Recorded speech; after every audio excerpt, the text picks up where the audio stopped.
Cosa Vostra.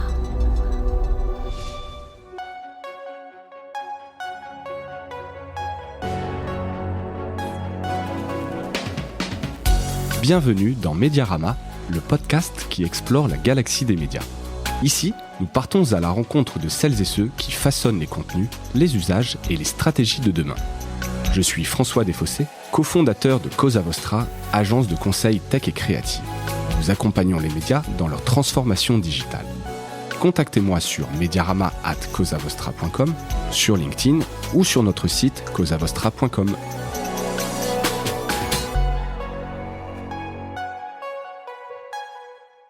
Bonjour à toutes et à tous et bienvenue dans ce nouvel épisode de Mediarama. Aujourd'hui, on va s'intéresser à la place de la presse gratuite dans les médias et pour en discuter avec moi, j'ai le plaisir de recevoir Frédéric Daruti, le président de 20 Minutes France. Frédéric, bonjour. Bonjour.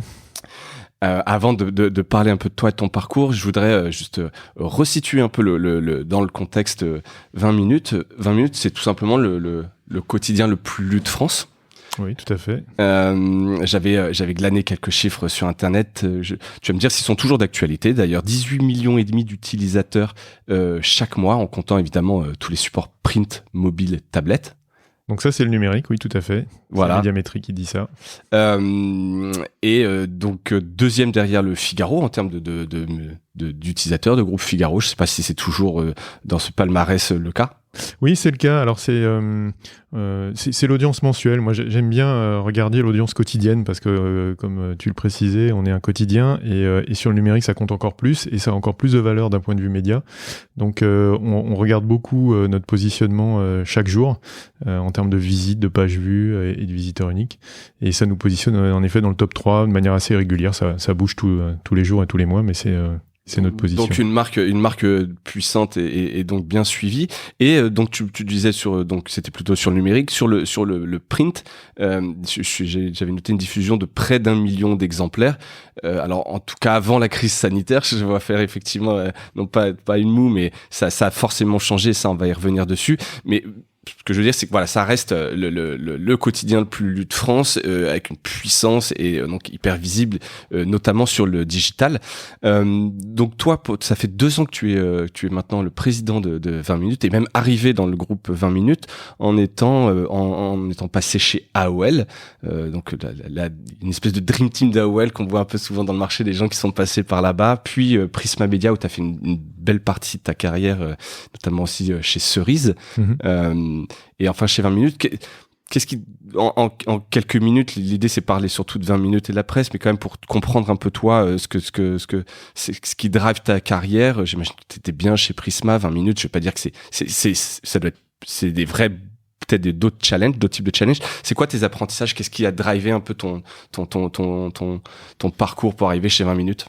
Alors, si on remonte un tout petit peu plus loin, moi, ce qui m'a toujours beaucoup enthousiasmé, c'est les marques de manière générale. Donc, j'ai commencé chez Procter & Gamble dans les années 90, au commercial, marketing, trade marketing. Fin des années 90 et le début d'Internet et Procter, qui est toujours avant-gardiste sur beaucoup de sujets, commence à regarder la relation qu'il peut avoir avec ses consommateurs et ses distributeurs en utilisant le numérique. Et je me suis mis dans une task force et on a commencé à réfléchir sur les relations avec les distributeurs et comment, en effet, commercialiser et avoir des rapports différents avec les distributeurs. Et ça a commencé à monter très vite. Il y a eu, c'était le début de la bulle, beaucoup de départs. Et j'ai quitté Procter à la fin des années 90. J'ai rejoint une start-up. Puis après, j'ai rejoint AOL en 2001. Et là, j'ai commencé à goûter aux médias et aux médias numériques. Et en effet, il y a toujours la notion de marque chez AOL, et puis la notion d'innovation et de remise en question très régulière, et de challenge, de développement. Il y en manque pas dans la presse. Ouais, exactement. Des challenges. Alors, c'était pas encore la presse pour moi à ce moment-là. Et puis après, AOL avait décidé fin des années 2000 d'arrêter ses positions en Europe. Et là, j'ai rejoint Prisma. Prisma, c'est aussi une force en termes de qualité des marques et de production de contenu, de puissance. et qui m'a beaucoup plu, une volonté aussi d'innover et d'aller chercher, de se positionner sur des nouveaux territoires. Et en fait, c'est ça tout ce qui est passionnant dans le numérique et c'est un challenge pour toutes les marques historiques, quel que soit le média. Mais en même temps, c'est plein d'opportunités. C'est-à-dire que aujourd'hui, on n'a jamais été aussi visible que par le passé au travers du média historique sur lequel on est positionné, grâce à tout ce qui est numérique. Donc c'est ça qui est passionnant. Et puis Prisma a toujours cherché à innover énormément pour toutes ces marques. Après, j'ai eu cette opportunité de rejoindre 20 minutes il y a à peu près il y a 2 ans, oui, tout à fait. Et c'est aussi on reviendra sur ce qui est 20 minutes, mais ce qui m'a beaucoup plu, c'est une marque très puissante avec une position sur le marché de l'information qui est maintenant reconnue et avec pourtant des moyens qui sont très différents de ceux qu'on peut trouver pour une grande chaîne. Notamment chez Prisma, par exemple. Effectivement, je pense que c'est pas du tout le même type d'organisation ni de moyens. Exactement. Et puis c'est la chance d'avoir une seule marque aussi, donc de pouvoir travailler un ADN sur tous les leviers et sur tous les moyens par rapport à un groupe où c'est plus compliqué, où il y a une hétérogénéité des pôles, des positions, des thématiques, exactement. Des verticales. Ça n'a effectivement rien à voir. Là, tu respires, tu penses 20 minutes en permanence. C'est peut-être plus simple en termes de focus quand tu as une marque. Exactement, c'est plus simple et c'est plus à risque aussi parce qu'il ne faut pas se rater. Si tu l'abîmes, si tu l'abîmes, c'est compliqué, il n'y a plus rien. Exactement. On va effectivement revenir sur un peu peut-être pas au-delà de la genèse de 20 minutes, globalement quand même plutôt sur la presse gratuite qui est un peu le fil rouge de l'épisode. Il y a eu un âge d'or, hein, donc je rappelle pour ceux qui écoutent, et j'étais étonné d'ailleurs de voir que c'était déjà il y a 18 ans le lancement de la presse gratuite. Alors là, tu peux en parler plus en tant que toi lecteur qui a vu ça, puisqu'effectivement t'étais pas à l'époque chez eux. Je sais pas si tu te souviens l'effervescence qu'il y avait eu autour de ces lancements. J'en parlais avec Mathieu, mon associé, qui était chez Métro, qui était le premier employé de chez Métro, donc il me racontait aussi un peu ça. Il y avait une espèce de violence quand ça s'était lancé avec même des agressions de la part du syndicat du livre, de Prestalis. Il y avait eu vraiment des confrontations un peu violentes avec ceux qui distribuaient cette presse gratuite qu'on accusait un peu de tous les maux. J'ai l'impression quand même qu'en 18 ans, elle s'est bien installée, il n'y a plus de ces tensions, mais le paysage a quand même bien changé entre il y a 18 ans aujourd'hui. Ne serait-ce que par l'apparition et disparition de certains acteurs. Aujourd'hui, c'est quoi le paysage de la presse gratuite? Tu le connais forcément. C'est une partie peut-être pas la concurrence, ce sont des confrères, mais c'est quoi le constat aujourd'hui de la presse gratuite? Alors, je vais répondre à ta question et puis je vais après clarifier un petit peu notre position par rapport à tous ces acteurs. C'est-à-dire que aujourd'hui, en effet, sur la presse gratuite d'information, on est plus que 2. Hein, il y avait un 3e par le passé. Il reste toujours Métro, la presse qui était racheté par TF1 voilà. et absorbé totalement dans LCI aujourd'hui. Exactement. Aujourd'hui, il reste 20 minutes et CNews. C'est de la presse gratuite d'information avec des développements aussi sur des nouveaux supports qui sont très différents d'un côté et de l'autre. Il reste aussi une presse gratuite d'information locale. Il reste quelques titres. Il y a un magazine féminin aussi, un titre féminin, Stylist. Ouais. Exactement. Donc c'est une fois qu'on a dit ça, moi je pense qu'il faut passer, il faut aller plus loin. C'est-à-dire qu'aujourd'hui, moi je regarde pas spécifiquement CNews.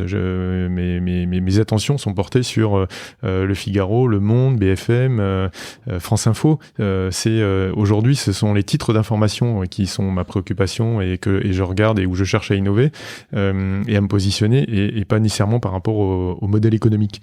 Alors, t'as raison de dire quand c'est apparu sur le marché, ça a été très contesté par la presse historique, hein, très clairement.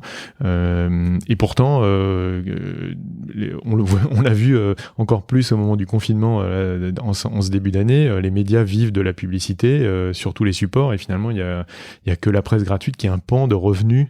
Il y a que la presse, classique qui est un pan de revenus lié à la vente aux consommateurs qui est important. Les autres l'ont beaucoup moins, ou alors on passe sur le domaine de l'entertainment. Mais sur l'information, c'est quand même il y a l'exception Mediapart évidemment sur le marché qui est plutôt une histoire à succès. Mais donc moi, mon regard, il est pas sur le modèle économique et il est sur qu'est-ce que j'apporte au lecteur, au consommateur, qu'est-ce que j'apporte à l'annonceur. Et donc, je me compare plutôt au titre d'information de manière générale. Oui, même plus largement dans l'économie de l'attention, c'est la concurrence avec un Facebook, avec un Candy Crush, etc. C'est quelque part ce qui va faire que les gens vont venir lire 20 minutes plutôt que faire autre chose même. Ouais. Si tu veux prendre encore plus de hauteur. Mais ce qui m'intéresse quand même, c'est juste 2 secondes, je reviens quand même sur le gratuit. En tout cas sur cette presse, après on parlera du modèle économique et d'effectivement de diversification, etc. Je regardais quand même le paysage en Europe. Alors 20 minutes, ça a été une non pas une franchise. Alors pour la petite histoire, ça avait été lancé je sais pas si à l'origine c'était déjà 50% entre Ouest France et Schibsted. Ça tu le sais au lancement. Alors, c'était des JV qui ont été réalisés par Schibsted dans différents pays en Europe et en France. JV de Joint Venture. Voilà, c'est Joint Venture, c'est associé avec Ouest France. Depuis, Schibsted a cédé ses parts ou a cessé de ses parutions dans les différents pays. Et en France, c'est Rossel, donc qui est belge, qui est notamment La Voix du Nord, La Voix du Nord, Le Courrier Picard, enfin dans divers titres dans l'est et dans le nord de la France aussi. Exactement. Et enfin, indirectement, pardon. Et donc, les autres 20 minutes, notamment en Suisse, c'est pareil, ça a été cédé par Schibsted, voilà, qui s'est totalement sorti. Et il n'y a plus aucun lien capitalistique entre un 20 minutes France et un 20 minutes en Suisse, si ce n'est partager la même marque. Voilà, c'est ça. Il n'y a pas de lien. C'est des titres qui appartiennent en Suisse. Il y a un groupe qui s'appelle Tamedia. En Espagne, Eneo, ça s'appelle.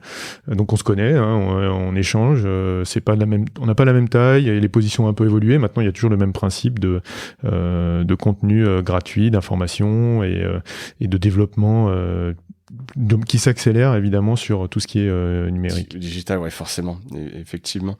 Là, une question peut-être un petit peu un peu large et qui partait de tu sais, tu as peut-être vu passer une étude Ipsos qui a été relayée par Stratégie, je crois que c'était il y a une grosse semaine, une dizaine de jours, où seuls 7% des Français payent pour accéder à l'information contre 17% dans le monde, et 15% des personnes interrogées seraient prêtes à payer pour une information fiable contre 27% dans le reste du monde. Ce qui déjà m'étonnait, c'est-à-dire quand même les Français sont bien en dessous de la moyenne mondiale quand il faut payer pour de l'information ou qui seraient prêts à le faire. Est-ce que et donc ça me donnait un peu, enfin ça me faisait venir à la question l'avenir pour le gratuit. Cette étude, j'ai envie de dire les Français sont pas prêts à payer. Pourtant tu sens quand même qu'il y a une espèce de tendance de fond de faire payer les gens parce que le contenu ça coûte cher à produire et que tu peux pas dépendre uniquement de la pub. Est-ce que tu es étonné par ces chiffres et globalement ta vision un peu sur le gratuit avant qu'on entre dans le détail, c'est un peu là, vous êtes à contre-tendance quelque part de tout ce que je vois moi sur les paywalls. Quel avenir pour le gratuit? Alors l'avenir, il a forcément beaucoup évolué cette année avec le confinement et le deuxième confinement, on le voit.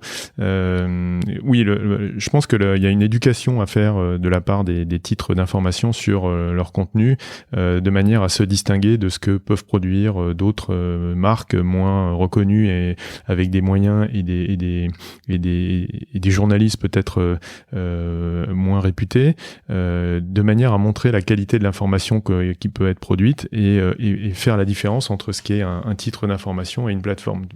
Toi-même, tout à l'heure, tu me parlais de Facebook. Je peux pas me comparer à Facebook ou à Google ou toutes les autres plateformes. Je pense qu'on n'a pas le même objectif et on n'a pas les mêmes moyens, on n'a pas la même position. On se complète. Alors je suis évidemment méfiant de ce qu'ils font, je suis assez admiratif. Je pense que d'un côté, on parle de certains qui ont des moyens technologiques, des algorithmes, une puissance incroyable, et de l'autre côté, on a des journalistes avec une créativité, une capacité de compréhension, de synthèse, d'écriture, et une proposition qui est donc très différente. Et c'est ça aujourd'hui sur lequel on doit éduquer le grand public, c'est de faire comprendre en effet cette différence, parce que aujourd'hui, ce qui est la menace que nous on vit, c'est que dans certains pays, il y a plus de la moitié des gens qui ne qui ne s'informent que sur des plateformes. Et ça, nous, on informe via les plateformes aussi, mais je pense qu'il faut travailler cette collaboration-là, et c'est une opportunité clairement. Hein. La position qu'on a acquise, ce que je disais tout à l'heure, grâce à eux et à la couverture qu'on obtient, elle est tout à fait nouvelle. Mais on doit être très méfiant parce que il faut que les marques et la signature, l'identification soient très claires vis-à-vis des utilisateurs.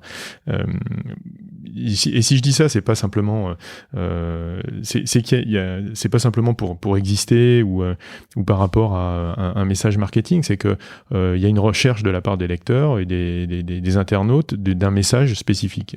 Soit on est positionné sur une analyse et une position politique, religieuse, idéologique, soit on est complètement indépendant et on revendique en effet comme 20 minutes un décryptage de l'information, une vérification de l'information. C'est ce qui fait notre ADN à nous et c'est ce qu'on revendique et qu'on veut faire savoir.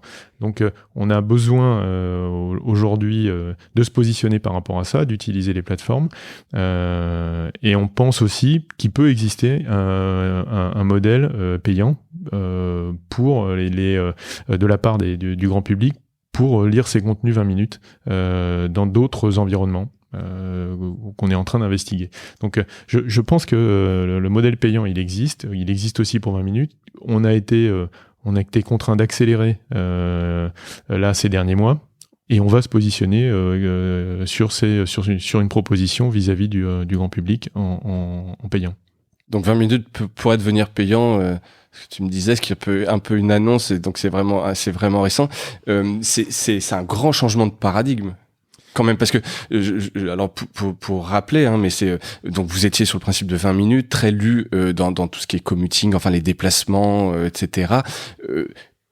C'était probablement pas revendiqué, mais c'était pas des articles aussi fouillés, aussi analysés de fond que d'autres médias payants par ailleurs. Je vais pas dire que non plus c'était juste de la reprise de dépêche, et je pense que vous en êtes très vite éloigné et que vous avez montré ces dernières années. Mais donc là ça pourrait être l'inverse, en se disant on va avoir du contenu peut-être plus long, plus de fond, et le payer. Donc c'est vraiment plus rien à voir avec l'origine où c'était gratuit, des petits articles un peu plus fun, etc. Et ça s'adresse quand même aux mêmes populations. Vous restez Oui, alors c'est Précision tout de même par rapport à tout ce que tu dis. 20 minutes aujourd'hui, c'est une centaine de journalistes, une centaine de cartes de presse. Il y a l'AFP fait son travail et tous les titres utilisent les dépêches de l'AFP et on le fait au même titre qu'eux. Mais aujourd'hui, en effet, on a une production de contenu, une analyse qui est faite sur des sujets politiques, sur des sujets plus techniques, sur l'entertainment, sur du local, qui est faite par nos journalistes, donc avec en effet des contenus qui sont plus longs, et puis il y a une demande aussi de contenus plus longs, mais toujours avec une promesse, en effet, de proposer quelque chose qui soit très pas limité, mais en fait qui respecte l'engagement qu'on a vis-à-vis de nos lecteurs, d'avoir une information et quelque chose d'assez rapide et un tour d'horizon dans la lecture du journal comme dans les contenus numériques, qui soit contenu dans le temps. Cette notion de temps, elle est importante. On y reviendra peut-être aussi. Puis ça fait partie de l'ADN de 20 minutes. Il y a une édition quotidienne. Alors que tu la consommes en digital, vous restez encore un peu dans, enfin, et ce qui peut être bien, j'aime bien aussi la notion un peu de satiété où c'est pas de l'infinite scroll et puis tu peux avoir fait le tour et à un moment donné être un peu à jour. J'aime bien cette notion-là. Et je vais répondre à ta question parce que ta question c'est est-ce que c'est un grand changement, est-ce qu'on passe j'imagine on peut pas dire que 20 minutes devient payant. Clairement, c'est pas notre, c'est pas, il y a une demande aujourd'hui, voilà, de la part des utilisateurs d'avoir d'être. Nous, on a identifié ce besoin d'information rapide et d'avoir des outils qui lui permettent d'avoir des réponses très rapides. La rapidité, elle est aussi freinée par la publicité. Donc, ce qu'on propose, c'est de dire, on vous propose une application plus rapide. Pourquoi la rapidité est freinée par la publicité ? Parce qu'aujourd'hui, la publicité et tous les outils d'identification et tous les outils de tracking. Là, on parle vraiment technique. de tracking, ça prend du temps. Ça fait des calculs assez incroyables à des vitesses incroyables, certes, mais ça prend quand même un peu de temps. Si tu stacks et mis bout à bout, tu perds un peu de temps. Donc on lance une version de l'application qui propose un flux spécifique qui est plus rapide et qui comporte pas de publicité, donc qui accélère encore et qui permet à nos utilisateurs d'avoir un contenu qui se charge hyper vite. Qui n'est pas une version AMP pour autant, c'est une application. C'est une application. Voilà, c'est pas. Alors pour l'instant, c'est une application. On va réfléchir à une offre aussi qui soit web dans le futur. D'accord. Mais aujourd'hui, donc ça s'appelle 20 minutes turbo.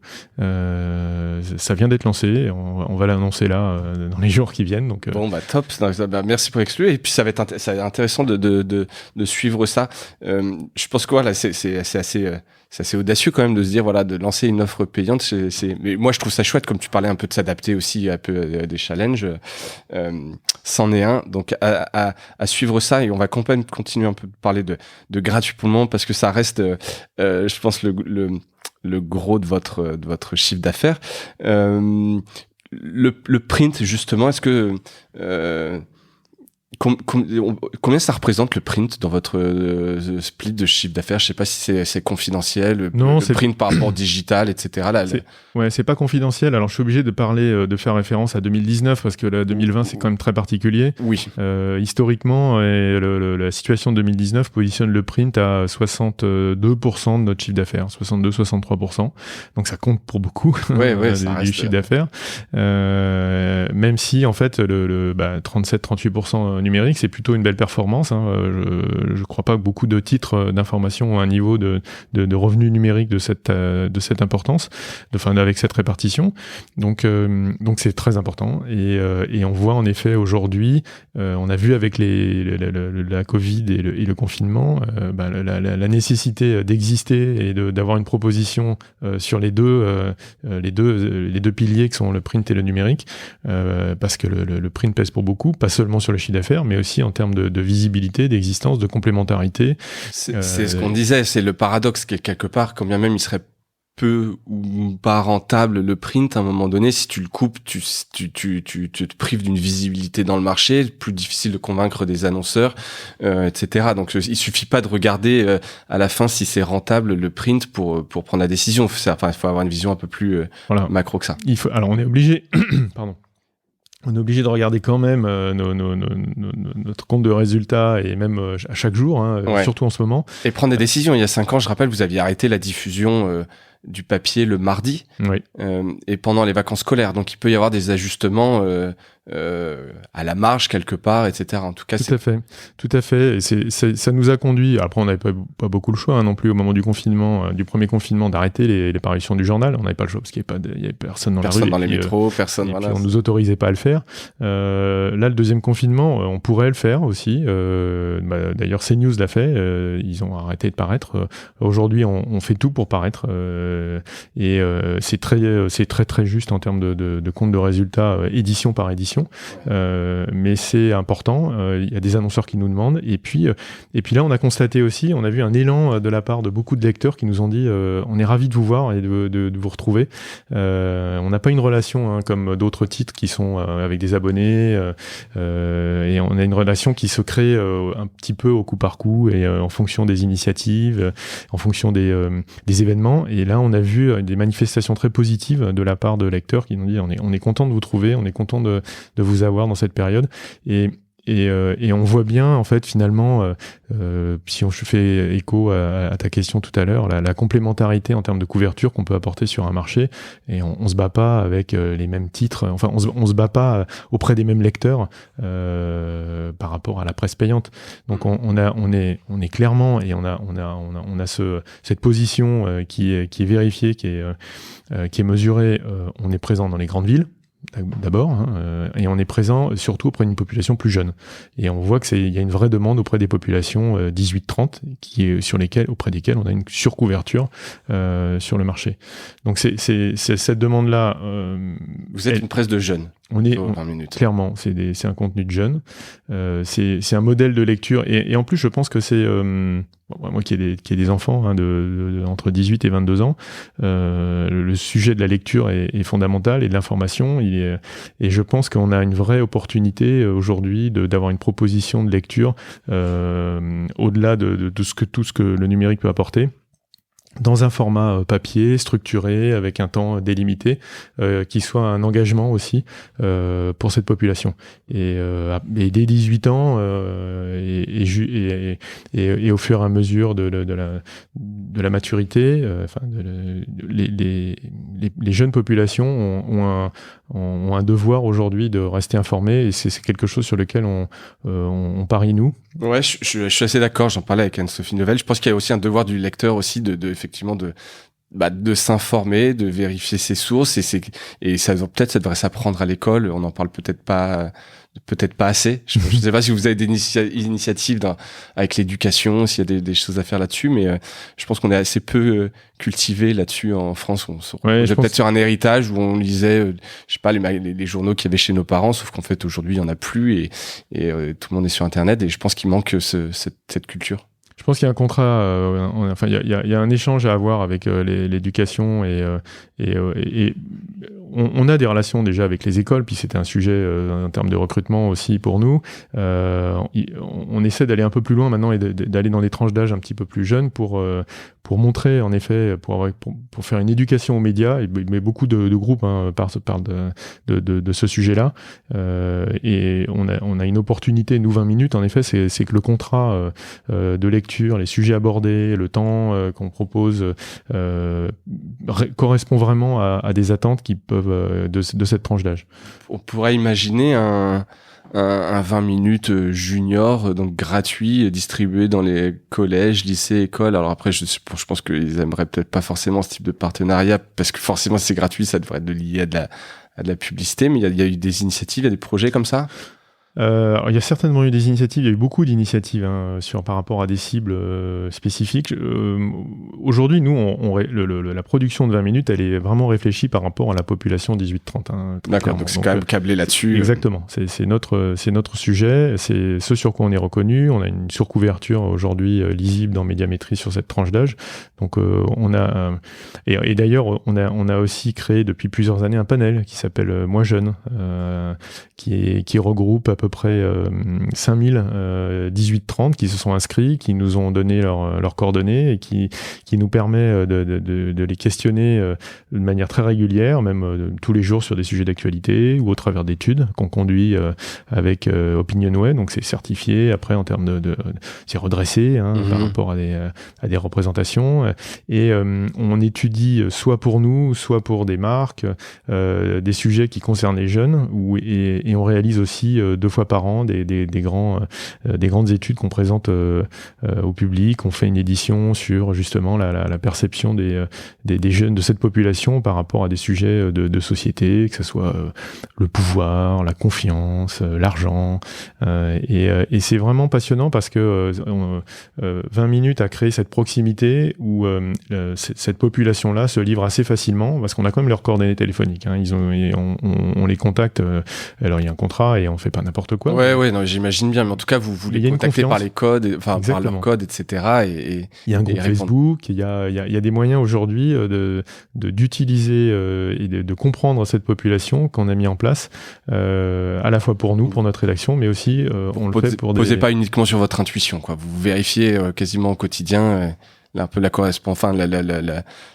que vous faites, que ça correspond bien aux attentes de complètement. C'est aussi un élément de l'ADN de 20 minutes, c'est ce sujet, cette notion participative. Historiquement, le journaliste 20 minutes, c'est pas un journaliste très statutaire comme d'autres dans d'autres rédactions qui sont tout à fait respectables, c'est pas le sujet, mais il y a une relation de proximité qui a été créée et qui permet un échange et une réactivité plus forte avec les lecteurs. C'est valable sur le journal, mais évidemment, c'est encore plus fort en numérique. sachant que la rédaction de 20 minutes a un principe clé qui a été mis en place par mon prédécesseur, c'est qu'elle est digital first. Donc on travaille... ça depuis toujours donc... Alors c'est pas depuis toujours, mais depuis 4-5 ans je crois. Alors je veux bien que tu reviennes sur ce que ça veut dire digital first, au-delà de la pure traduction effectivement, c'est-à-dire que les contenus sont faits d'abord pour le digital, mais qu'est-ce que ça implique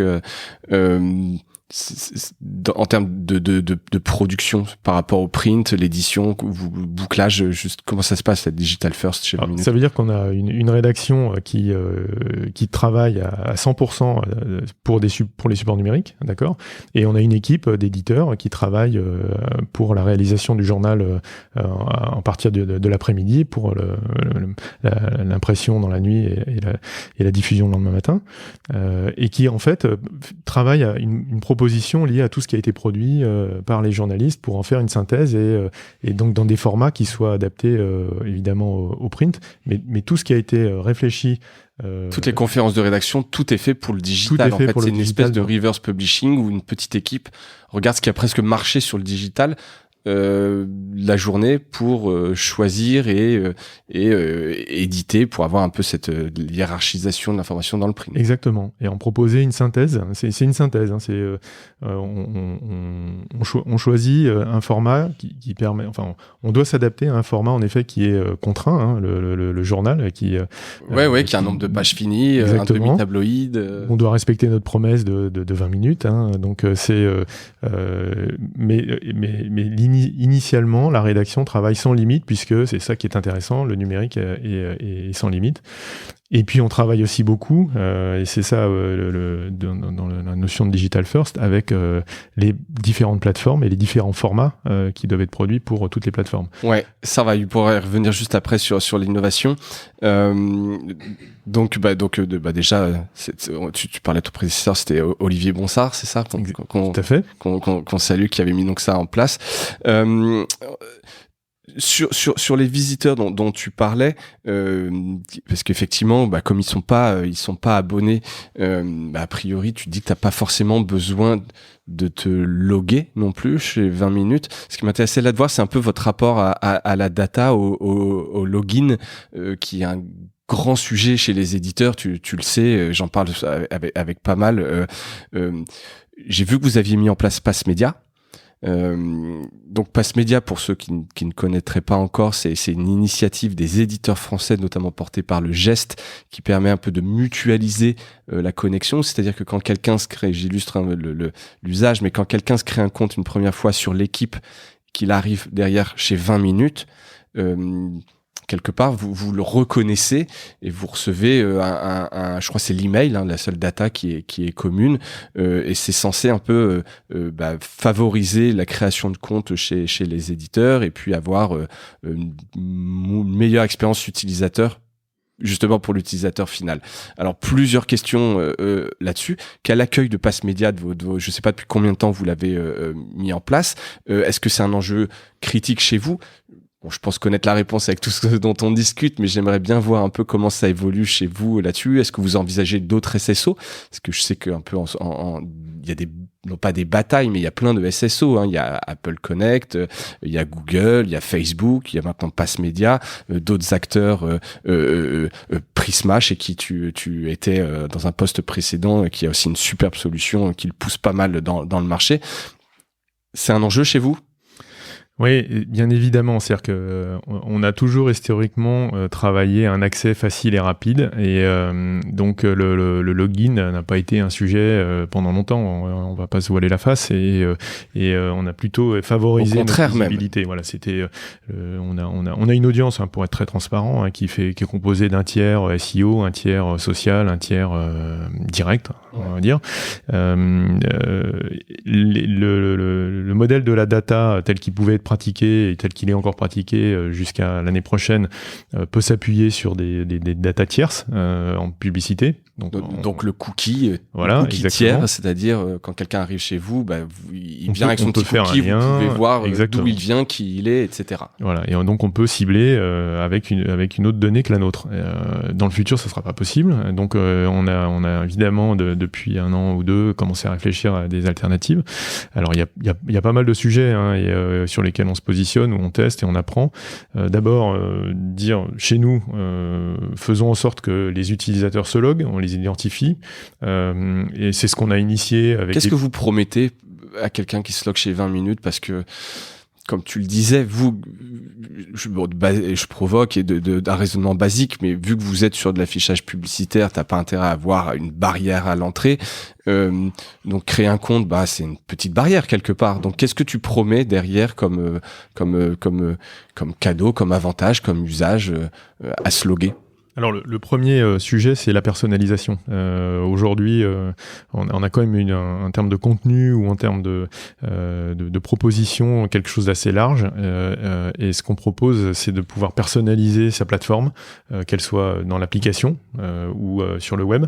Et en personnalisant, il faut forcément s'identifier et laisser une trace. Donc c'est une proposition. Il y a des propositions de services aussi qu'on a mis en place historiquement. Quand on est aussi un des rares titres qui propose, qui permet de commenter les articles, alors avec avec de la modération bien évidemment, mais pour pouvoir le faire, il faut être identifié. Même si aujourd'hui il y a encore des pseudos, mais il faut quand même laisser une trace. Voilà, pour qu'on puisse quand même retracer justement qui fait quoi. Exactement. Donc tous ces éléments d'identification concourent en effet à dire, je vais créer mon compte. On travaille à d'autres propositions actuellement, soit d'associations en termes de services avec des tiers, mais toujours dans cette idée de personnalisation pour la proposition en termes de contenu. Et qui induit aussi dans le contrat quelque chose qui soit aussi personnalisé en termes de publicité. D'accord. Donc on y travaille, on a commencé à travailler, et puis là on est obligé d'accélérer sur le principe de cookies qui va disparaître pour implémenter ce qui s'appelle les solutions cookie-less, donc qui permettent en fait de traquer sans la notion de cookie classique d'aujourd'hui. Et puis surtout avec sa propre data et pas la data d'autres bases de données. Donc on est évidemment aujourd'hui en train de travailler. Alors tu as parlé de Pass Média qu'on a initié avec une dizaine d'autres groupes médias depuis quelques mois, qui est en place sur, je crois, une dizaine de titres aujourd'hui. Ouais, le Figaro, l'équipe, RTL, exactement. Il y a qui ont porté ça, voilà, d'un peu dans le marché. Voilà, donc alors tous ne l'ont pas encore mis en place, chacun a sa roadmap. C'est aussi ce qui fait qu'on n'en voit pas encore un bénéfice suffisant. C'est un peu comme l'application contre le Covid. Il faut qu'un certain nombre d'éditeurs s'équipent. C'est la massification qui va faire le succès de l'opération. Donc aujourd'hui, sur les 10 groupes, il y a, je crois, une dizaine de titres, même pas, qui l'ont mis en place. On en a besoin de plus. Ouais. Tous mes confrères sont aussi mobilisés sur ce sujet pour qu'en effet, on aille un peu plus vite. C'est une possibilité, c'est pas un élément fondateur. Ce qu'on souhaite, c'est que il y a cette notion d'outils de connexion comme Facebook a très bien su le mettre en place, qui permet de faciliter la reconnaissance et l'identification pour l'utilisateur. L'idée avec Pass Média, en effet, c'est de permettre d'aller vite sur ce sujet-là sans passer par une autre plateforme. C'est une clé. Il y a plein d'autres clés. Oui, il y a plein en tout cas, vous soutenez cette initiative. Si ça marche, tant mieux, parce que la finalité, c'est pas tant de soutenir une solution versus une autre, c'est que les gens se connectent et que vous puissiez collecter de data individuelle. Exactement. Puis c'est peut-être aussi de pas dépendre d'un seul ou de peu de groupes américains, mais de pouvoir aussi d'avoir d'autres alternatives. Tout est beaucoup de nos succès et de nos développements sont basés sur des éléments de diversification et de pas trop de dépendance par rapport à l'un ou à l'autre. Ouais, non mais c'est intéressant même cette notion d'indépendance dans un paysage justement de médias où il y a beaucoup de concentration, etc. Vous avez quand même une certaine indépendance. Donc donc d'autres SSO envisagés, oui, a priori, pourquoi pas. Enfin, en tout cas, vous fermez aucune porte sur la techno. C'est pas tant le choix, encore une fois, que le succès. Et si ça marche de partout, tant mieux. Exactement. On discute avec on discute avec plusieurs groupes sur ce sujet-là, et ne serait-ce que notre actionnaire principal, qui est un des deux actionnaires principaux, puisque c'est Ouest France, qui travaille aussi ce sujet avec un objectif très spécifique pour le groupe Ouest France, puisque il tire beaucoup de ses revenus du paiement par les lecteurs. Donc il y a une finalité exactement de l'abonnement. Mais ils sont très avancés sur ce sujet, et on travaille ensemble aujourd'hui sur des offres commerciales et sur des plateformes communes. D'accord. Et c'est vrai, quand tu mets bout à bout les audiences de 20 minutes de Ouest France et on parlait donc de Publi Hebdo, qui est aussi une filiale du groupe Ouest France de PHR et qui exploite la plateforme actu.fr, ça commence à faire des belles audiences. Ça nous positionne dans les tout premiers. Je crois qu'on n'est pas loin de 30 millions sur le numérique. Donc, en effet, là, ça fait une couverture oui, assez... vous pouvez avoir votre propre solution et tout de suite avoir plus de personnes loguées que le reste du marché, presque, avec une puissance comme ça. Exactement. Et déjà, on a un stack publicitaire commun qui avec avec Google Ad Manager. Donc, on a une possibilité de travailler ensemble de manière beaucoup plus fluide et plus rapide. Donc c'est un sujet sur lequel on est en effet en réflexion pour l'année prochaine. D'accord, donc oui, j'imagine qu'en plus il y a tellement de choses à faire en plus entre tous ces groupes que vous n'allez pas vous ennuyer. On peut rester justement un peu sur l'innovation. De mon point de vue, donc là c'est très personnel, j'ai le sentiment que 20 minutes a toujours été plutôt dans l'innovation, mais avec un côté un peu frugal, parce que ça n'a jamais non plus été un gros groupe avec des énormes moyens plus financiers. Comment vous vous emparez de l'innovation? Est-ce qu'elle vient de l'intérieur? Est-ce que vous avez l'impression que vous êtes vraiment à la pointe, ou plutôt en catch-up de ce qui se fait dans les tendances? Comment ça se passe un peu, l'innovation? Alors, à ta question, d'où elle vient l'innovation, aujourd'hui, elle vient forcément de l'intérieur et de l'extérieur. On est forcément un peu drivé par ce que proposent les plateformes qui nous permettent d'aller sur des nouveaux formats et qui apportent en effet des reach, des possibilités de ciblage assez incroyables. Ça, c'est ce qui nous drive de l'extérieur. Et de l'intérieur, il y a toujours aussi une rédaction et des propositions en termes de contenu qui est assez dynamique. C'est-à-dire que je pense, en effet, c'est un petit peu comme les 140 caractères de Twitter. Quand on est contraint, on se force à faire quelque chose dans cet environnement très contraint. Et on n'a pas aujourd'hui, en effet, des budgets hallucinants chez 20 minutes. Donc on fait l'effort de créer et d'avoir des propositions qui soient assez spécifiques, où on essaye de trouver quelque chose sur des nouveaux médias, sur des nouvelles plateformes quand elles arrivent. On a fait ça avec WhatsApp, on a fait ça... Puis il y a quelques années, je me souviens que Cyprien, il faut savoir que, je sais pas si je connaissais ça, mais que Cyprien sorte chez 20 minutes et qu'il y avait c'est pas une espèce de folie, mais en tout cas... la volonté d'aller faire des choses différentes, d'aller trouver d'autres talents ailleurs, etc. Ce que tu disais dans ce contrat, voilà, je trouvais ça assez fort, et ça continue d'être le cas. Tu le sens ça au quotidien, toi qui viens de chez Prisma, où il y a quand même pas mal d'innovation, notamment aussi chez Cerise. Tu sens encore ça chez 20 minutes? C'est vraiment très particulier, l'innovation là-bas? Oui, c'est fondamental, et on est toujours dans un modèle. Alors l'innovation, elle est imbriquée aussi avec la recherche du modèle économique, avec une échéance assez courte en termes de ROI, forcément. Donc, il y a toujours l'écosystème et l'équation qu'il faut respecter. Mais aujourd'hui, il y a une innovation qui existe forcément dans tous les groupes médias comme le nôtre en termes de format. Donc, on a accéléré sur la vidéo c'était un sujet qui me tenait à cœur, parce qu'évidemment chez Prisma, c'est un sujet qui m'a beaucoup intéressé et qu'on a fait grandir aussi avec le groupe Cerise qui est rentré chez Prisma. Donc on travaille beaucoup de formats vidéo et on voit le succès aujourd'hui en termes de volume de vidéos vues et en termes de revenus. On travaille l'audio, on travaille la proposition sur adapté en termes de format aussi par rapport aux plateformes, et on a fait sur Snapchat et une série qui s'appelle Oh My Fake, qui propose en effet un décryptage de l'information et de tout ce qui peut aujourd'hui biaiser la compréhension auprès des jeunes, et pour leur permettre en effet de se faire une idée, de se dire mais posez-vous les questions quand vous voyez tel ou tel message par rapport à une information. Et ça a trouvé son public. Ça fait à peu près 1 an. On en fait une par semaine, et aujourd'hui, en effet, il y a un modèle économique qui s'est créé avec Snapchat sur Oh My Fake, parce qu'on a adopté une position et une proposition spécifique. Donc la plateforme nous a fait avancer, et nous on a travaillé notre contenu et notre créativité pour pour rester dans ce qu'on est, hein, en tant que journaliste et en termes de proposition, de décryptage, mais s'adapter en termes de format par rapport à la plateforme. Et comment vous jugez ce qui marche ou pas là, en l'occurrence, c'est quoi? Vous testez derrière, et puis vous regardez juste l'audience, vous demandez, vous avez des feedbacks. Est-ce que là, par exemple, ce projet Oh My Fake, vous le soumettez à ce panel dont tu parlais de 5000 personnes? Comment tu juges pour pouvoir tuer des fois un projet qui marche pas assez? Parce que j'imagine que des initiatives, des idées comme ça, il peut y en avoir un peu tous les jours, etc. Qu'est-ce qui fait quand vous lancez un projet? Comment vous le testez? Combien de temps vous lui donnez avant qu'il soit rentable, etc. Est-ce que vous avez des process assez clairs là-dessus? C'est assez varié selon le type de projet.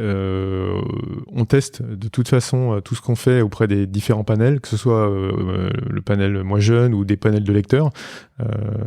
On est actuellement en pleine réflexion sur une nouvelle proposition pour le journal en 2021.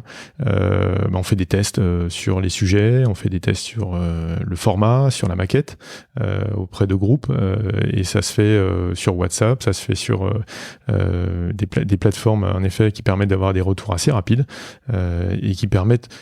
Honnêtement, c'est difficile de quantifier exactement le succès de ce qu'on propose, mais ça permet surtout d'éviter de faire des erreurs et de passer à côté de certains éléments que en laboratoire on n'identifie pas. Donc on a des groupes qui réagissent assez vite, et on apprend comme ça en effet, que ce soit beaucoup sur le numérique, mais même sur le futur journal pour 2021. D'accord.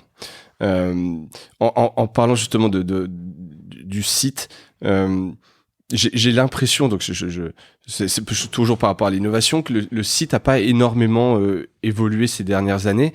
Or là, tu me parles quand même d'A/B testing, etc. On sait que chez un média, le SEO, c'est quelque chose qui est primordial. Est-ce que c'est une fausse impression et qu'en fait tout est optimisé? Parce qu'il faut toujours distinguer effectivement le côté UI, enfin quelque chose de très beau et pas forcément très efficace en réalité. Donc alors le Graal étant d'avoir quelque chose de très beau et de très efficace. Après, un média, il y a beaucoup d'informations pour développer des sites chez Cosa Vostra. Je vois la complexité en fait réellement derrière, avec toutes les séquences, le contenu, etc. Le site, c'est une Formule 1 qui est hyper optimisée. Est-ce que vous pouvez pas y toucher? Voilà, c'est absolument pas une critique sur le design de 20 minutes. Je pense il est bien, il est correct. Mais j'ai pas l'impression qu'il ait énormément évolué et qu'on soit dans un concept très innovant, etc. Il y a un petit challenge là. Alors j'essaye pas de me placer, c'est pas ça le sujet, mais je voulais juste voir avec toi, est-ce que le site, vous avez des équipes un peu qui sont obsédées dessus d'optimiser le SEO, etc. Ou est-ce qu'il marche bien et puis en fait l'enjeu est plutôt sur les plateformes par ailleurs? Voilà, je pense que tu as en grande partie répondu à la question. Bon, désolé, c'est une erreur que je fais souvent, j'ai tendance à essayer de voir, alors j'aurais dû te laisser répondre. En effet, le design c'est une chose, et si on réfléchit à une nouvelle présentation et de nouveaux types de contenu sur le journal, évidemment on travaille en même temps sur le site pour avoir une proposition commune et homogène. Donc tu me devances sur ce qu'on va faire dans les mois qui vont venir, puisqu'on travaillera aussi notre proposition en numérique. On a évidemment une préoccupation très forte sur tout ce qui est web par rapport à Google et au référencement. Donc ça contraint en effet la créativité et les évolutions très clairement. Mais on va faire un travail de design. On l'a fait, je pense, tu l'as peut-être pas noté, mais on l'a fait l'année dernière sur l'application. On a redesigné la proposition de hiérarchisation de l'information et de visuel. Donc elle a été refaite là fin 2019. Ouais, je parlais du site, tu vois, je parlais pas de l'application, mais effectivement, mais c'est bien, je pense, de voir aussi des enseignements, ce qui marche sur l'app, il y a forcément des enseignements à prendre sur le site, et puis tu peux un peu comme ça améliorer chacun de tes produits en regardant un peu ce que vous avez fait sur l'autre. Exactement. Et puis on travaille aussi en termes d'évolution, à la fois d'un point de vue proposition et fonctionnalité, mais aussi en termes de design sur l'offre de journal numérique. On a un kiosque qui met à disposition le journal aussi en version numérique tous les jours. Et je crois que chez vous ça marche bien. Alors je dis chez vous parce que c'est vrai que tu sais, on a représenté il y a quelques années Press Reader, un kiosque canadien, etc. Donc j'avais un peu suivi ça. Et chez beaucoup, en fait, il y avait assez peu d'usage en réalité chez les kiosques. C'est une demande d'une certaine population. Mais je me souviens que chez vous, il y avait une exception. Alors, c'est peut-être par rapport à l'âge de vos lectorats ou etc. Ça continue. La liseuse, c'est important comme produit chez vous? Oui, ça reste important et ça reste un sujet qu'on va faire évoluer. Et puis, encore une fois, je vais en revenir sur le confinement. Le confinement nous a évidemment ouais, alors ça, forcément, accéléré ce genre de sujet. Donc, une proposition plus rapide, accès à distance, numérique, toutes les industries vont plus sur ces sujets-là, et forcément nous on se positionne pour avoir un kiosque dans le futur qui aura plus de fonctionnalités, plus riche et avec plus d'informations aussi, plus d'informations pour nous, mais aussi plus d'informations pour les annonceurs, parce que c'est dans un format aujourd'hui que les annonceurs ont besoin de mieux comprendre en termes d'impact. Donc oui, c'est un sujet important aujourd'hui, hein, c'est une part importante de nos lecteurs, et ça le sera encore plus dans le futur. Et je pense plus, peut-être pas en volume, mais surtout en termes d'engagement sur le titre numérique. D'accord. Alors là, c'est vrai que j'ai plein de questions, mais toi, d'un point de vue business, c'est plus intéressant que quelqu'un lise le journal en PDF ou vienne lire le même contenu sur le site? Tu vois, je pense qu'il y a plein d'aspects, hein. C'est effectivement l'expérience que lui va avoir, l'expérience de l'annonceur, la hiérarchisation de l'info. Mais voilà, voilà, quel est le choix en fait quelque part? Est-ce que c'est pas mieux de le faire venir sur le site et d'avoir une autre expérience? Voilà, c'est plein de questions autour de ça. Mais peut-être si je dois simplifier, c'est ce qui est plus rentable. Est-ce qu'il vaut mieux si tu dois le faire venir par une newsletter, est-ce qu'il vaut mieux le faire venir lire l'édition PDF dans la liseuse ou le faire venir sur le site pour consommer de l'actu un peu plus en flux? C'est deux choses différentes. Je saurais pas te répondre exactement en comparant les deux. Je pense que c'est la proposition pour le lecteur, elle est très différente. Il y en a une où tu arrives par un contenu, par une actualité, où tu arrives parce que tu viens sur le site 20 minutes, et puis tu vas d'un contenu à l'autre. Le numérique en fait fait des propositions au fur et à mesure. Tu t'arrives et tu sais pas exactement quand et par quoi tu vas finir. Le journal, il y a un contrat. Tu arrives, tu sais que ça va te prendre 20 minutes. Tu as une proposition de synthèse. C'est structuré. Donc, le format est plus clair dès le départ. Et c'est deux approches qui sont différentes et complémentaires. Les deux l'une ne va pas remplacer l'autre. Et d'un point de vue publicitaire, c'est la même chose aussi. C'est-à-dire que il y a un temps qui est clair, il y a un affichage aussi en termes de format qui est clair sur le journal et sur sa version numérique. Il y a aujourd'hui sur tout ce qui est site et applicatif une proposition qui n'est pas celle, enfin comment dire, qui évolue au fur et à mesure de ton surf, et si tu sais comment tu arrives, tu n'as pas déterminé comment tu vas finir et par quoi tu finis, combien de temps tu y passes. Donc la proposition n'est pas la même aussi pour la publicité. Ok. Ce qu'on va forcément plus travailler aujourd'hui, parce qu'on voit qu'il y a une évolution, il y a une recherche de cette synthèse qu'on évoque depuis le début pour les jeunes, d'avoir une proposition avec un début, une fin, le temps passé et cette synthèse de l'actualité, c'est d'avoir un enrichissement plus fort, à la fois en termes de contenu, mais aussi en termes de fonctionnalité pour les annonceurs. D'accord, donc un journal plus riche, en fait, peut prendre le meilleur un peu des deux en tout cas, et pas être dans la simple liseuse, mais avoir une expérience un peu plus riche dans tous les sens du terme, fonctionnalité, contenu, etc. Exactement. Effectivement, et je pense que le confinement doit bien vous pousser à aller sur ce genre un peu de solutions. Et en plus, alors c'est pareil, t'as moins de coûts d'impression évidemment, mais t'as pas le même reach. Faut faire venir les gens. Très clair. Juste le dernier un peu point que je voulais voir avec toi, c'est un peu les perspectives. On parlait un peu de plateforme. Je voulais voir avec vous, toi, la dépendance aux plateformes. Quelle est-elle aujourd'hui? Comment vous vous positionnez? Il y a plein de sujets, hein, évidemment, dans le marché autour des droits voisins. On parle souvent de Google, mais bon, il y a aussi Facebook, Snap, etc. et qui apparemment ça se passe bien. Vous êtes dépendant des plateformes aujourd'hui, ou tu vois plus comme un partenariat? Je pense que d'un côté comme de l'autre, on le voit comme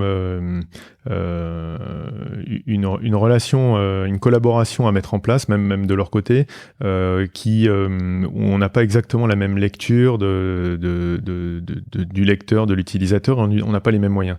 Mais on sait qu'on doit travailler ensemble. Donc on doit trouver les bonnes mesures, on doit se parler. Moi, j'ai une attente parfois de plus de transparence de la part de ces plateformes pour pouvoir mieux travailler avec elles. C'est un sujet, et on le sait, hein, qui... Ouais, il y en a plein qui sont très secrets. Hein. Je parlais d'Apple la dernière fois dans un épisode où... Alors, c'est une anecdote, mais le Apple News, c'est une boîte noire. Personne ne sait quel type qui sont on sait qui sont les éditeurs parce qu'on les voit, mais on ne sait absolument pas comment ils ont été choisis, l'algorithme qui décide, etc. Et encore ça, je pense que c'est le petit bout de la lorgnette Apple News. Mais effectivement, il y a un grand manque de transparence. Et en même temps, vas-y, non, continue. Il y a une transparence en effet d'un point de vue algorithme, et technique, et ça, t'as parfaitement raison. Puis il y a une transparence à avoir sur le modèle économique et sur combien ils gagnent en fait avec vos contenus. Exactement. Et il faut reconnaître la valeur de chacun dans ces opérations. Et on peut pas la mesurer parce qu'il y a beaucoup de fantasmes. J'ai l'impression, on parle souvent des fois on imagine que Google gagne des milliards et des milliards sur le contenu des éditeurs français, etc. Mais en fait, on n'est pas réellement capable de le mesurer. Ou est-ce que, je sais pas, est-ce qu'il y a des vrais chiffres officiels? Non, il n'y a pas de chiffre officiel, hein, ça c'est certain. Je pourrais pas m'avancer là-dessus et j'ai pas fait le calcul pour dire, voilà, d'un point de vue général, combien ils gagnent. Je pense qu'ils gagnent beaucoup, que c'est une vraie destination, il y a une vraie recherche et c'est des leviers aujourd'hui pour toutes ces plateformes, hein, tout ce contenu qui est produit par les grands titres. On aimerait, et c'est la discussion, hein, qui est aujourd'hui menée avec eux et notamment on envoie le relais régulièrement avec Google sur le droit voisin. On aimerait plus de transparence sur ces sujets-là, de manière à ce qu'il y ait un équilibre qui se mette en place. Donc en effet, ça c'est un enjeu important. Est-ce que vous avez signé avec Google justement leur proposition? Alors je sais pas si officiellement vous avez une position de chez 20 minutes. Tu as dû voir cette tribune du groupe CMI dans le JDD qui disait qu'il n'y allait pas, etc. Est-ce que vous avez une position aussi ferme? Aujourd'hui on travaille avec l'alliance de la presse d'information et on s'est rassemblés. Il y a un groupe qui discute avec les plateformes et on est avec eux pour la discussion. Vous allez essayer d'adopter une position commune. Voilà, c'est pas individuel en tout cas. Là, pour le moment, vous êtes encore dans une discussion globale entre l'Alliance et Google. Exactement. Okay. Exactement. Et alors, je voulais revenir. Je peux pas passer à côté de ce qu'on a aussi créé en termes de contenu et en termes de diversification pour nos lecteurs avec Vision. Je sais pas si tu as suivi ce qu'est Vision. Vision, c'est une façon d'analyser aussi tout ce qui comment dire, tout ce qui est d'énergie positive dans la société et chez les citoyens, et au travers d'un temps fort qui est une sorte d'événement, de conférence qui est animé par notre rédaction. Où oui, la première édition avait eu lieu l'année dernière. Exactement. C'est ça. Alors il y en avait eu par le passé, on a revu le concept l'année dernière. Avec des pastilles un peu plus courtes, je crois, de mémoire sur l'innovation, etc. Comment ? C'était un peu plus court en format, les interventions. Exact, mais c'est le contenu, c'est le format 20 minutes. Hein. Ouais, en gros, on associe différents des experts reconnus, que ce soit des écrivains, des neurosciences, des artistes, pour parler d'un sujet. Donc là, il s'agissait des nouveaux liens dans la société, animés par nos journalistes sur des formats assez courts, comme ce qui est le journal 20 minutes. Pourquoi on fait ça ? On fait ça parce que c'est un moyen de montrer ce qu'on sait faire aussi au-delà de l'information, et on voit qu'on arrive à faire parler et à animer en fait les débats, à ouvrir un petit peu les réflexions auprès du grand public. Ça nous permet d'être sur des nouveaux formats d'expression aussi, d'avoir beaucoup de contenus qui font que cet événement n'est pas qu'un événement, mais aussi des dossiers qu'on crée très en amont, des comptes rendus, des vidéos, et de proposer en effet une animation autour de ça. Et puis on va travailler aussi la possibilité pour des partenaires, des annonceurs de venir s'associer à l'opération et d'en faire aussi un modèle économique dans le futur. Donc on aurait souhaité le faire cette année, mais là c'était plus compliqué évidemment. Donc on travaille sur le prochain. En version très digitale, j'imagine, en tout cas avec un plus gros... Alors, non, on aimerait... la partie digitale est toujours très présente, hein, mais on pense aussi que le côté, la présence physique, les débats, l'animation entre les journalistes et les experts est importante, avec le public qui interagit. Donc, on travaille sur l'événement de 2021, qui aura lieu fin 2021. C'est bien, vous avez un peu de marge, a priori, d'ici fin 2021. Oui, mais ça se prépare. Ah non, mais alors je ne doute pas, je parle plus par rapport au confinement, l'événementiel, où c'est très compliqué. Oui, on espère quand même que... Voilà, fin 2021, a priori, il peut s'être passé des choses. Oui, depuis hier, on commence à tous avoir beaucoup d'espoir. Ouais. Mais c'est... le sujet, c'est en effet de proposer quelque chose dans un nouveau format d'expression, mais qui soit décliné sur toutes les plateformes, et qui fasse des papiers, qui fasse des papiers sur le journal, qui fasse des papiers sur avec un temps fort. Mais avec ce temps fort, voilà, exactement. Et sans déflorer trop le sujet, le thème sur lequel on s'est positionné cette année, c'est le temps.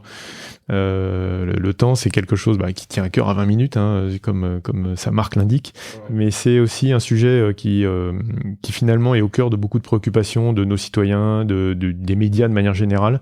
Un élément qui est recherché, qui a beaucoup de valeur. C'est le luxe, le temps, c'est pour certains. Exactement. Et puis avec tout ce qui s'est passé cette année en termes de confinement, où on a pris conscience de plein de temps nouveaux, de ce que ça peut être pour à la fois pour son métier comme pour ses hobbies. Ouais. On pense que c'est un sujet très transgénérationnel et qui intéresse effectivement tout le monde. Exactement, et qui pourrait intéresser des marques en termes d'association pour s'exprimer ce jour-là. Évidemment, parce qu'il faut bien monétiser tout ça.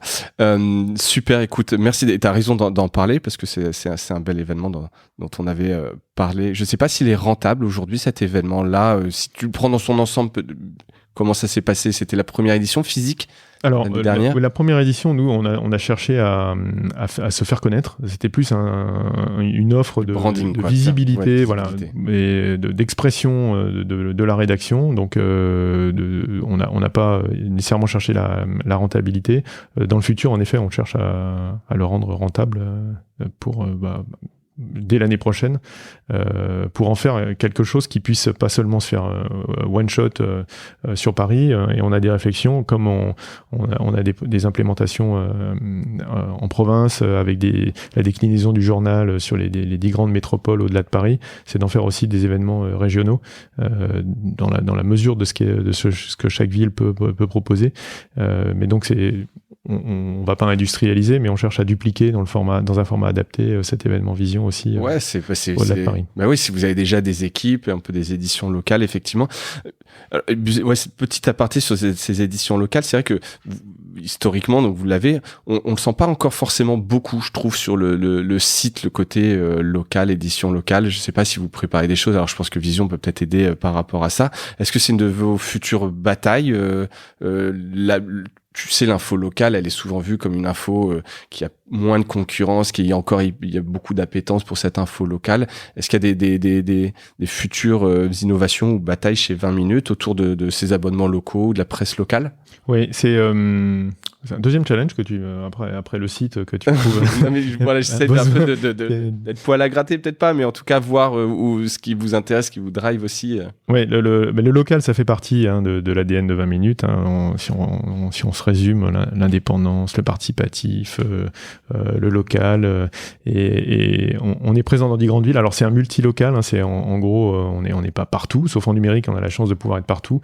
On a des bureaux dans 10 grandes métropoles en France, et en effet, on va on va travailler encore plus une réflexion en partant de la ville et pas en partant de Paris et en rebondissant dans les régions. Donc c'est une approche qui est un peu différente, mais je suis assez convaincu qu'il y a en effet une demande d'information de la part d'un journal comme le nôtre et avec une marque qui est réputée nationalement, qui fasse écho à toutes les autres marques qui sont déjà présentes dans ces villes. Encore une fois, notre cible, et c'est ça qui nous intéresse, c'est les jeunes actifs urbains. Et je pense que dans ces grandes villes, en effet, nous avons un public et avec un contenu adapté par rapport à l'actualité des villes. Ouais, et je pense, alors il faut à vérifier, mais que ces confinements vont entraîner quand même pas un exode non plus, mais je pense qu'il y a beaucoup de gens qui vont déménager, concevoir la vie différemment. Je le vois là dans l'équipe chez Cosa Vostra, on n'est pas beaucoup, on est une 60aine, mais il doit y avoir 3-4 personnes qui déménagent, c'est-à-dire qui quittent Paris en se disant même en télétravail je peux venir 1 ou 2 jours par semaine, etc. Donc je pense que c'est des gens qui vont réarriver dans d'autres centres. Il va y avoir peut-être encore plus d'appétence pour quitter Paris. Donc je pense que effectivement prendre cet angle-là, je vais pas dire que vous avez un boulevard, mais je pense que c'est vraiment dans la tendance. Oui. Les gens le demandent. Tout à fait convaincu. Ça a toujours été le cas, parce qu'on a toujours été présent dans ces 10 villes. Je pense qu'elle sera plus jeune qu'elle l'était aussi par le passé. Je pense que c'est ça là aussi une des différences. Donc c'est une population qui nous intéresse et qui va être intéressée par 20 minutes. Donc il faudra y être. Super, on a fait le tour, Frédéric, des sujets que je voulais voir avec toi. Je sais pas s'il y a un dernier point. Peut-être cette question, en 2021, quelle innovation tu vois émerger ? Quelle innovation je vois émerger ? Honnêtement, il y a une remise en question. On a parlé, il y a beaucoup de sujets qui nous importent beaucoup et il faut rester toujours sur ces fondamentaux. Donc, nous, c'est l'information, ça reste quelque chose de pilier. Je pense que ce qui nous importe, c'est de rassurer, de confirmer la confiance qui a été retrouvée dans les médias d'information avec le confinement, parce que il y a eu beaucoup de confusion par le passé avec les plateformes sur les sujets des fake news et qui ont créé énorme crise. Voilà, qui ont créé une défiance par rapport aux médias classiques, même si ils ont toujours bien fait leur travail, mais c'est aussi pour ça que on a créé des équipes qui travaillent sur la vérification de l'information et que 20 minutes fait partie aussi des grands titres validés par l'IFCN, l'International Fact Checking Network. Donc vérification de l'information, ça reste clé et ça reste un des éléments sur lesquels il faut absolument que tous les médias s'appuient pour rassurer et pour créer la confiance.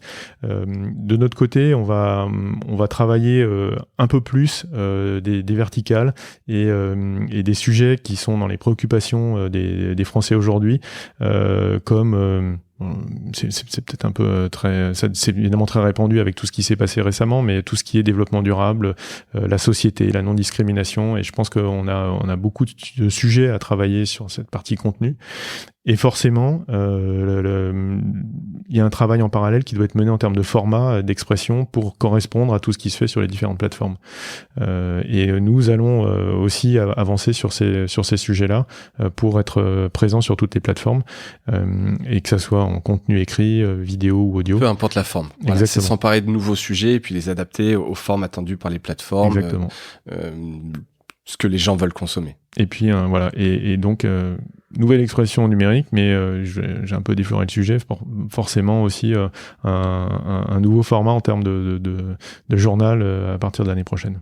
Ouais, donc à suivre. Écoute, on aura peut-être l'occasion d'en reparler à la sortie de tout ça. En tout cas, Frédéric, merci beaucoup de ton temps et ta transparence sur tous ces sujets-là.